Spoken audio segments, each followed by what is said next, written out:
ചക്കക്കാലമായാൽ പിന്നെ നമുക്ക് ചക്ക വിട്ട് കളിയില്ലല്ലോ. ഇന്നത്തെ എൻ്റെ പുതിയ ഐറ്റം ചക്കപ്പുഴുക്ക്. ചക്കപ്പുഴുക്ക് ഉണ്ടാക്കാൻ അറിയാത്തതായിട്ട് ആരുമില്ലല്ലോ, എന്നാലും ഞാൻ വീഡിയോ എടുത്തിടും. അപ്പോൾ നമുക്കിന്ന് ചക്കപ്പുഴുക്ക് ഉണ്ടാക്കാം. ഓക്കെ, നമ്മൾ ചക്കയൊക്കെ അരിഞ്ഞ് വെച്ചു. ഇനി ഇത് ഉപ്പും മഞ്ഞൾപ്പൊടിയും എല്ലാം കൂടെ എടുത്തൊന്ന് വേവിക്കാം.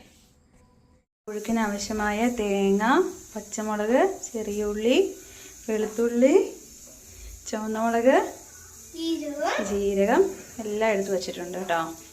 ഇതെല്ലാം കൂടെ നമുക്ക് ചതച്ച് വെന്ത് വെച്ചിരിക്കുന്ന ചക്കയിലേക്ക് ചേർക്കണം. അത്രേ ഉള്ള കാര്യം. അപ്പോൾ എല്ലാവർക്കും ഞങ്ങളുടെ വീഡിയോകൾ ഇഷ്ടമാകുകയാണെങ്കിൽ please like, share and subscribe. ആ ബെൽ ബട്ടണും കൂടെ ഞെക്കാൻ മറക്കരുത് കേട്ടോ പ്ലീസ്. അങ്ങനെ ഇന്നത്തെ ചക്കപ്പുഴുക്ക് റെഡിയായി. പിന്നെ രാത്രിയിലത്തെ ഡിന്നറ് നല്ല ചൂട് ദോശയും ചക്കപ്പുഴുക്കും. Okay, thanks for watching. Good night.